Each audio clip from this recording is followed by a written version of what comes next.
Ian, nice to be talking to you before a game because it must seem an awful long time. Yeah, it is. I mean, we've had 2 weeks of obviously not playing, but 2 weeks of real hard graft. The lads have really put it in this past fortnight, and so we're ready for it. I mean, we've been holding them back, and they're ready to take off on Saturday, and hopefully we can put in a good performance.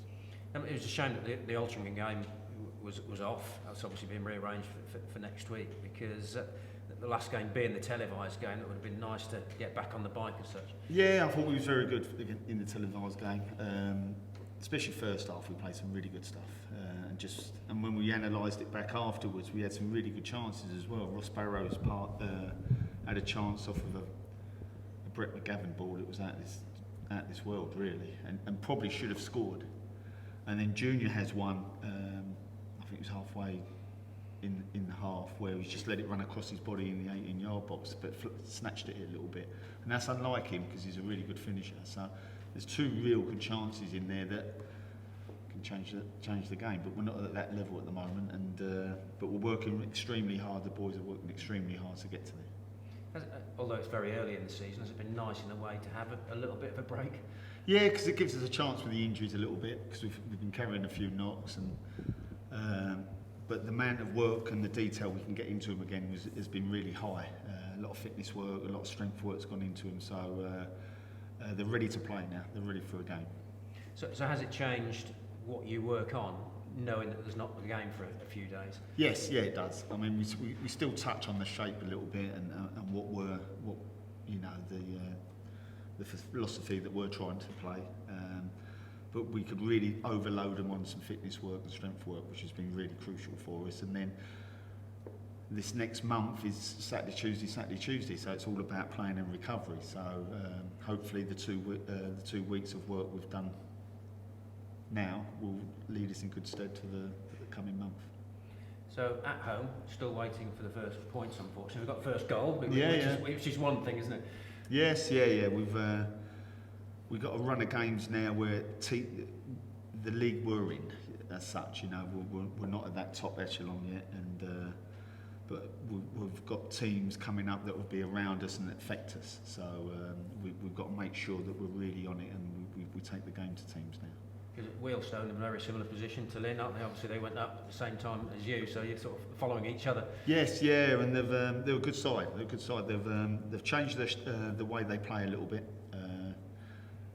where they're trying to be a little bit more on possession based and a little bit more expansive. So we've got to be aware of that.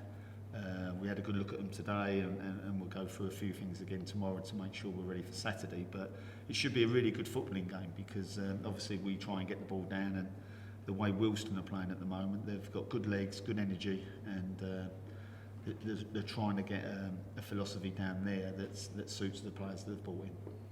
The beauty of being with each other virtually every day is the fact that you can analyse other teams in more detail. Yes, yeah. I mean, it gives us a good opportunity to give a load of feedback to the players, and I think that's crucial. I really do.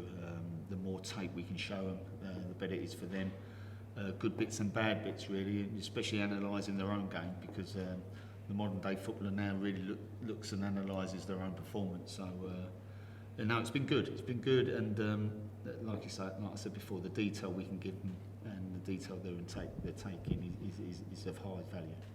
And it's getting the walks back, isn't it, to the fortress situation that it used to be. But obviously, the higher you go up, the more difficult that becomes. Oh yes, yeah, it is. It's we're playing in a real high level now, and any mistake or any switch off, you're punished. You're punished at this level, and but we're learning. I've always said we'll learn as the season go along, and we'll get stronger and stronger. So it's good. I'm obviously I'd like a couple more results on the board, but I'm happy with where we are performance-wise at the moment, because we've been in every game and we've given teams a game, which is all I asked for at the start of the season. But now we've got to make that next step now and start to get some results. Given that extra time between the last game, are you virtually at full strength now? Is everybody available? Well, we've still got a couple of niggles. Birdie picked up an injury late in the Dagenham game, which kept him out, and he's only just come back. He came back today, so we've got to assess him tomorrow and see how he feels. Obviously, Goldie's still out. but very, very close to coming back, which is great. His recovery has been really good and progressed quicker than what we actually thought. We're obviously still missing Kingy, and then Aaron Jones has had 2 real good solid weeks. So with his recovery now, we've got to start dripping in minutes, because obviously we ain't got a reserve side or anything like that. So it's important now that he starts getting some match minutes into him, into his legs, and that's what we'll look to do over this next month. This is where it's difficult for Lynn, isn't it, compared to a lot of other sides? You mentioned no reserve side, so there's nothing in between for them to be able to get game time in. No, there isn't. It's just stops at the academy into us. So, like we've always said, we've got to try and cover that gulf. But the club ain't at that stage yet, and that's why it's really important that we stay at this level and keep building and adding and getting a solid foundation beneath the first team. That's really important. There's been a fair few yellow cards. Some deserved, some not so deserved. Some refs have been quite keen on giving them out. Ethan's one of those who's picked up a few. Nature of his game, I know, but he's got to tread a little bit carefully, isn't he? Yeah, he's been punished for every time he goes to the floor. So he's got. I mean, the one against Dagenham, the way we played against Dagenham, he showed good discipline, staying on his feet.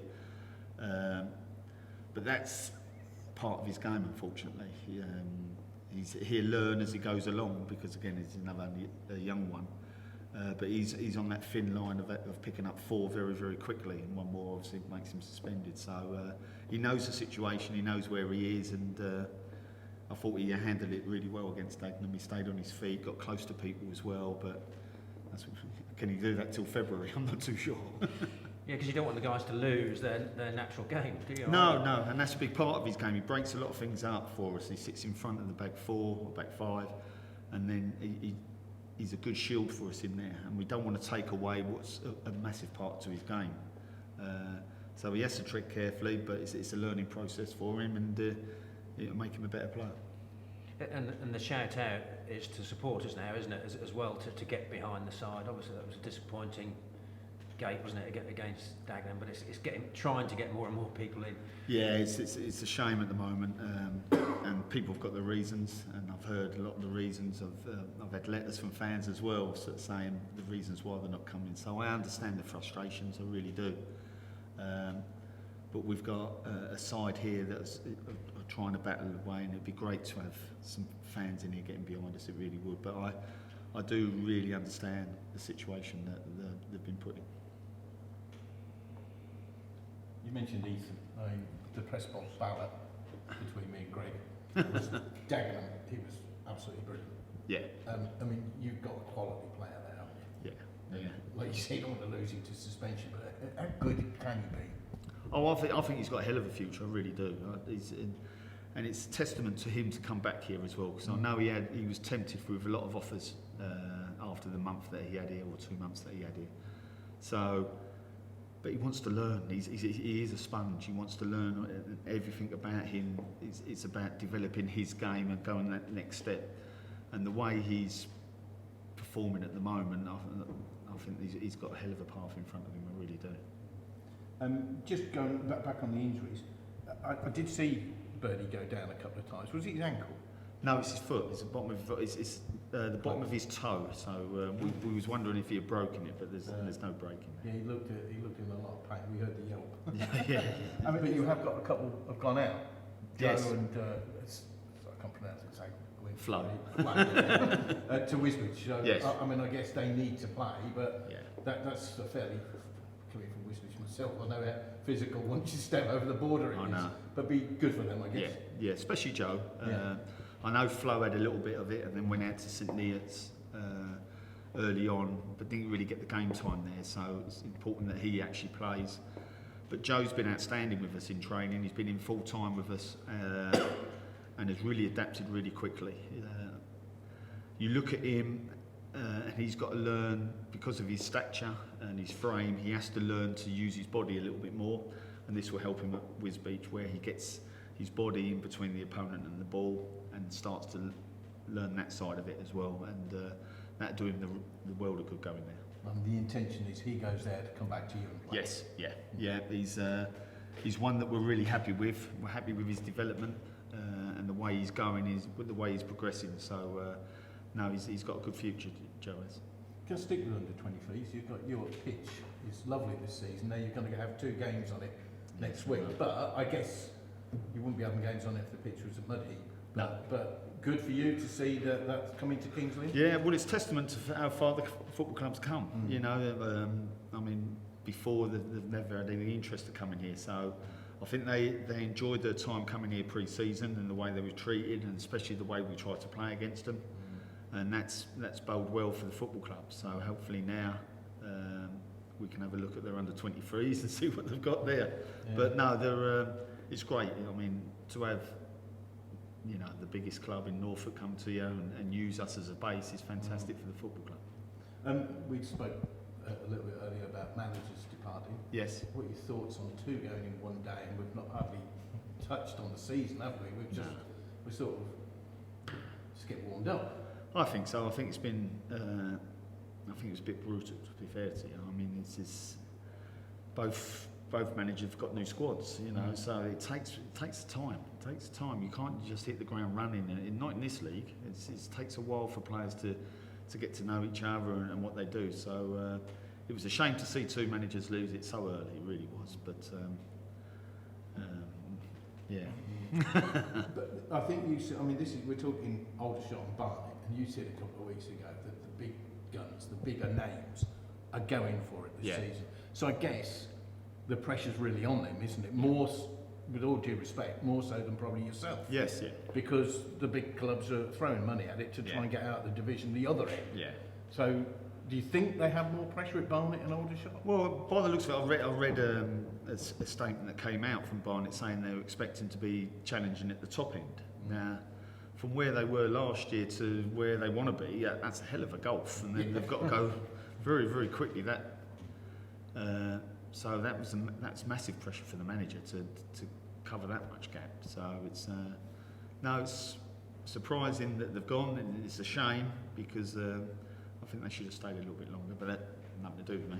Is there any manager who's not under pressure? No, I don't think there is. I guess you'll be under pressure because you've said you're playing all right, but we want more points. Yeah. But are you under your own pressure? Yeah, I would say we was under pressure here. If I don't get any results, then obviously the chairman's got to see what I'm doing here, because he's made a commitment this year of going full time, and he probably wants to see results as quickly as possible.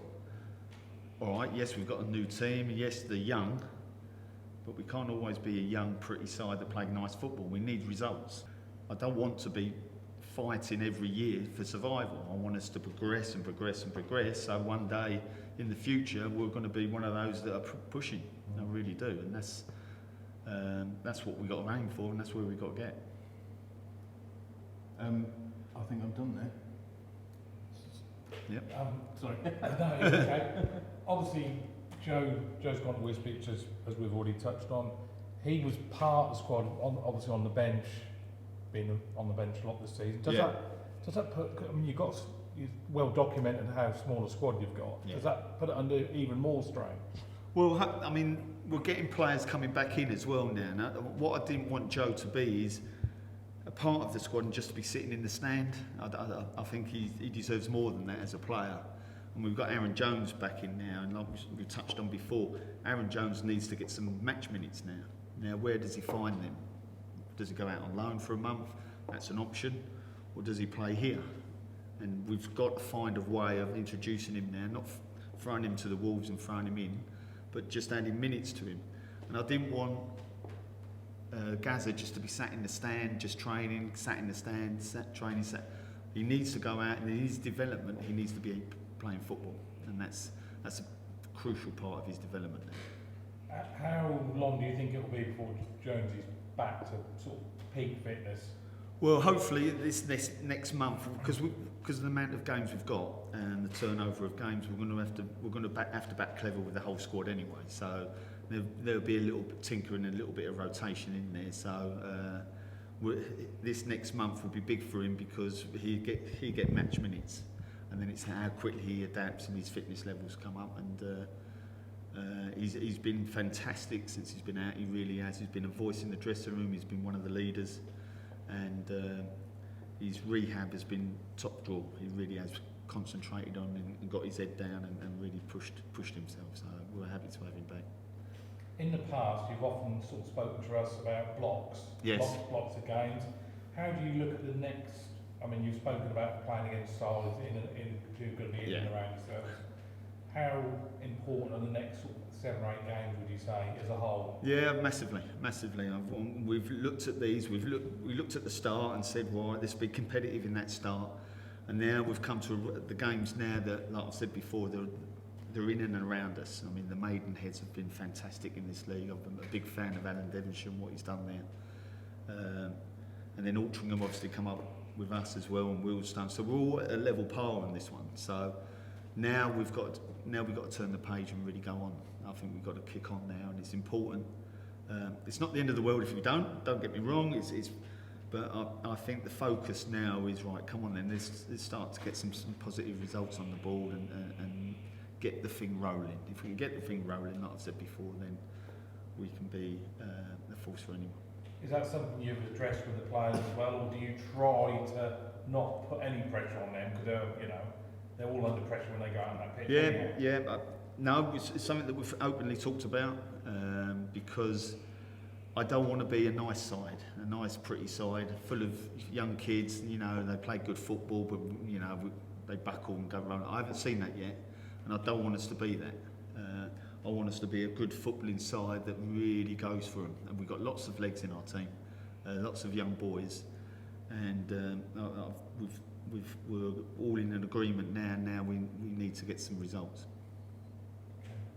You see with Jonah coming back, and Ross Barrow's in a similar position. Yeah. But Ross plays the other side as well, doesn't he? Yeah. And has played, I think, last season. Was it all the way across? All the way across, yeah. So it's not. I can see what you mean about Joe, because it's having Ross free. You can move him around. It's like two free players. I mean, Ross is massive to us because he's played in every position. He's played out on the left-hand side as well and done really, really well. So having Jonesy come back now just gives us lots of options now across that back four, back five. And those Tyler Dent on one side and Ross the other, I mean, they play very, very high. I wouldn't call him a defender this season. He's a winger, isn't he? Yeah. You mentioned the pass, McGavin's pass to him. Yeah. He was further up than anybody I else. know, and it was a great spot, but it was a hell of a run as well. Yeah. He come from out to in and saw it very quickly, and Brett's got that quality.